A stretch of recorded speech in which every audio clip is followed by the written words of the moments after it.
Good morning, dear students. In our previous class, we discussed the nature of electromagnetic radiations. Okay, the radiations which are emitted from any light source or the radiations which are emitted by any hot object. What is the nature of those radiations? It was found that such radiations have electric field and magnetic field associated with them. That's why they are known as electromagnetic radiations. Okay, and these radiations have dual nature, that is they have particle nature as well as wave nature. And in our previous class we discussed the wave nature of electromagnetic radiations. Okay, and what is wave nature? That the radiations are emitted or absorbed continuously in the form of waves. Okay, and we discussed some important characteristics of waves also. You know the meaning of wavelength now, what is frequency, what is wave number. Okay, and one relation also we discussed, that is the relation between c, that is velocity of light, frequency and wavelength. Okay, and the relation was c is equal to nu into lambda. Okay, and we also discussed electromagnetic spectrum. Okay, so what is the meaning of electromagnetic spectrum? The arrangement of radiations in the order of increasing wavelength or decreasing frequency. Okay, now today we'll be solving some numericals based on this relation. C is equal to nu into lambda. Okay, now the first numerical is yellow light emitted from a sodium lamp has a wavelength. Now wavelength is given 580 nanometer. Calculate the frequency and the wave number of this light. Okay, so wavelength is given to us and we have to calculate the frequency and wave number. So what we'll do, first important thing is whatever is given to us, first we'll write that. Now wavelength is 580 nanometer. So first we'll convert this nanometer to meter. Okay, what is 1 nanometer? It is 10 to the power minus 9 meter. So 580 into 10 to the power minus 9 meter. So nanometer is changed to meter. Now we'll use this relation, c is equal to nu into lambda. And what is c? It is velocity of light and it is 3 into 10 to the power 8 meter per second. Now substitute the values. 3 into 10 to the power 8 is equal to this frequency nu we have to calculate, and 580 into 10 to the power minus 9 meter. So what is frequency? Now 3 into 10 to the power 8 divided by 580 into 10 to the power minus 9 is equal to, so what is the answer? 5.17 into 10 to the power 14 second inverse. Okay, you can use the unit second inverse also, and since 1 second inverse is equal to 1 hertz, so you can also write hertz here. Okay, now the second is wave number. Wave number is nu bar, and what is the formula for calculating nu bar wave number? It is 1 upon lambda. So 1 upon 580 into 10 to the power minus 9 meter. So it is 1.72 into 10 to the power 6 meter inverse. So what is the unit of your wave number? Meter inverse, because we have changed this wavelength into meters. Okay, so this is how you will be solving the first question. Now a second similar question is, calculate the wave number of radiation having frequency of 4 into 10 to the power 11 kilohertz. So I have given the frequency and frequency is in kilohertz. Okay, so first what I will do, first I will convert this kilohertz into hertz. Okay, so frequency is 4 into 10 to the power 11 kilohertz. So it is 4 into 10 to the power 11 multiplied by 10 to the power 3. What is 1 kilo? Kilo is 10 to the power 3. So it is changed into hertz. So 4 into 10 to the power 14 hertz will come.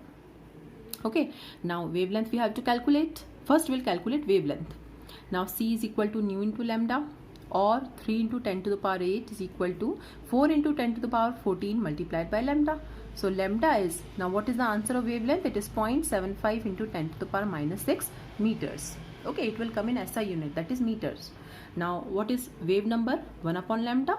So 1 upon this will give you the answer of 1.33 into 10 to the power 6 meter inverse. Now let's move on to the next topic, that is particle nature of electromagnetic radiation. Now listen carefully, because whatever things we are discussing now, these topics are entirely new for you. Okay, so listen carefully. Now particle nature of electromagnetic radiation was proposed by Planck. Okay, so it is known as Planck's quantum theory. Okay, now before starting with this Planck's quantum theory, first of all we have to discuss the limitation of wave theory. Okay, the wave theory of light explain all the phenomena which is related to light. Wave theory of light can explain reflection. You know this thing, you have learnt in 10th class. Wave theory of light can explain refraction of light. Okay, wave theory of light can also explain diffraction. Now what is the meaning of diffraction? It is bending of light around an obstacle. Wave theory can also explain interference. This you will discuss in detail in physics. Interference is combining of two waves. Okay, so wave nature can explain all the important phenomena which is related to light. But wave nature fails to explain two very important phenomena which are related to light. And what are these two important phenomena? The first is black body radiation effect and second is photoelectric effect. So we can say that photoelectric effect and black body radiation effect is the failure of wave theory. Because if we consider the nature of light as wave, we will not be able to explain these two phenomena. Because these two phenomena can be explained only on the basis of particle nature. Okay, so before discussing the particle nature or Planck's quantum theory, first we have to discuss what is black body effect, what is photoelectric effect, and why the wave theory is not able to explain these two phenomena. Okay, so first I am taking is black body radiation effect. Now what is the meaning of black body radiation effect? So what is the meaning of black body? You know, black color is the perfect absorber of radiations. Okay, so what is black body? An ideal body which emits and absorbs all the radiations of all the wavelengths or frequencies is known as black body. So a black body is that which can absorb all the radiations which are falling on it and which can emit all the radiations. That is known as a black body. Now in order to explain this black body radiation effect, we are doing some experiment here. And for doing this experiment, I require a black body.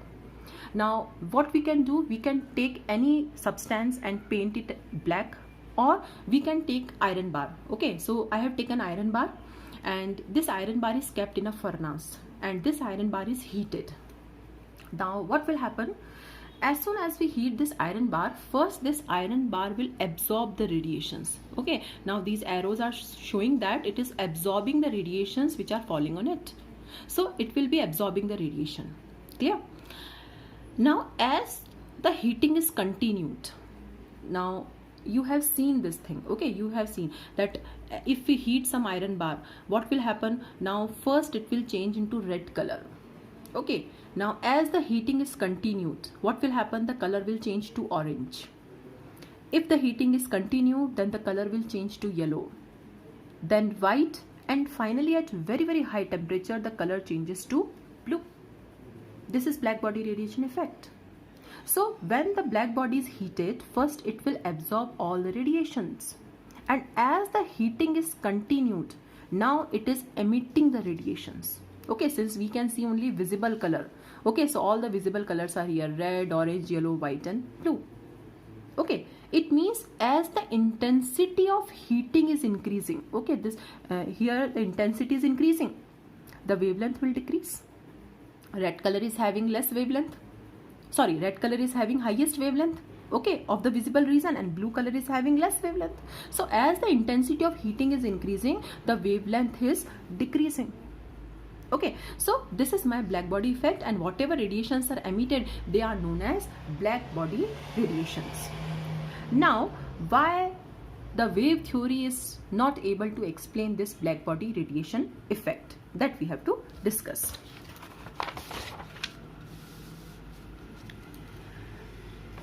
Now these results cannot be explained by wave theory. Now what was wave theory? That energy is emitted and absorbed continuously. And if wave theory is correct, all the radiations emitted must be of same color, same wavelength or same frequency throughout. But here we can see that as the heating is continued, as the intensity is increasing, the wavelength is decreasing. The wavelength is changing, the frequency is also changing. And the wavelength is changing and the frequency is changing, it means the radiation is changing. So we can say that if black body effect is correct, okay, we can say that if wave nature is correct, all the emitted radiations should be of same color irrespective of wavelength or frequency. But this does not happen. So this Wave nature does not explain black body radiation effect. Now moving on to the next limitation of wave theory is photoelectric effect. Okay, now photoelectric effect, it is made up of two words, photo and electric. Photo means light and electric means electricity or current. So what is photoelectric effect? The phenomenon of ejection of electrons from the surface of a metal when light of suitable frequency strikes on it. The emitted electrons are known as photoelectrons. So how to understand this photoelectric effect? Suppose this is my metal surface. As soon as light falls on the metal surface, and this light should be of particular frequency or particular wavelength, what will happen? Immediately, as soon as the light falls on the surface, immediately the electrons come out from the surface of the electrons, and movement of electrons is known as electric current. Okay, it means electric current is generated from light. So this effect is known as photoelectric effect. Now one apparatus is shown. This is experimental setup for photoelectric effect. Now this is an evacuated tube. Okay, vacuum is there inside this. Now this is the metal surface. Okay, the metal surface is connected to negative terminal, and this is the detector, okay, which will accept electrons, and it is connected to positive terminal of the battery. Now this is emitter, which will show the current flow.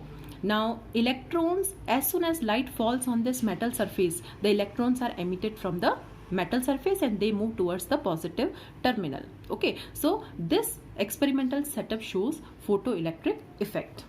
Now several questions come in our mind, that which metals will use for photoelectric effect. Okay, now what is the meaning of suitable frequency?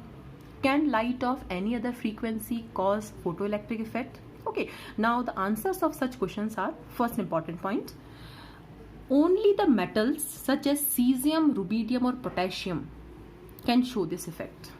Now cesium, rubidium and potassium belong to first group of our periodic table. First group means largest size, and in the group also, down the group size increases. So potassium, rubidium, cesium, okay, they are in the sequence now. So potassium, rubidium, cesium. So which is largest in size? Cesium. It means which metal is most suitable for showing this effect? It is cesium, then rubidium, then potassium. And what happens when the size of atom is large? If the size of atom is large, distance between nucleus and electron will be more. So electrons are loosely held. So metals such as cesium, rubidium or potassium show this effect. Okay, because their size is large, so electrons are electrons can be easily removed from the atom. Now for each metal there is certain minimum frequency of light which is needed to eject electron, and this is known as threshold frequency. Okay, threshold frequency is symbolized as nu naught.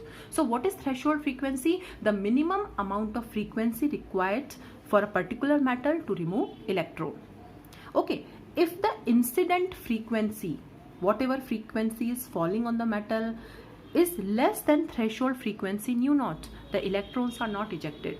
For example, if your 100 marks paper is there, what is the minimum marks you require? That is 36 marks. It means 36 is your threshold. If your marks are less than 36, you will not pass in a particular paper. So likewise, if the frequency of light falling on the metal surface is less than this threshold frequency, now for every metal we have some minimum value. For example, for potassium it is 10, suppose. For rubidium, cesium it is 8 or 7. So if the incident frequency is less than this value, this effect is not shown.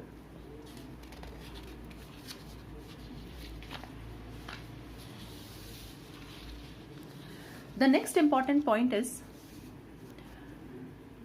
now the electrons are ejected from the metal surface, and current means movement of electrons. As soon as the electrons are ejected from the metal surface, they move to the positive terminal. It means they must be having some kinetic energy. The kinetic energy of ejected electrons is directly proportional to the frequency. Okay, so if incident frequency is more than threshold frequency, the photoelectric effect will occur, that is the electrons are ejected.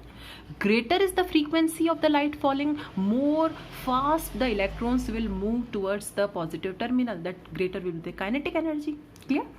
The number of electrons ejected per second depends upon the intensity or brightness of the incident radiation. Okay, so number of electrons ejected, they depend on the intensity and not on the frequency. So frequency is directly related to your kinetic energy.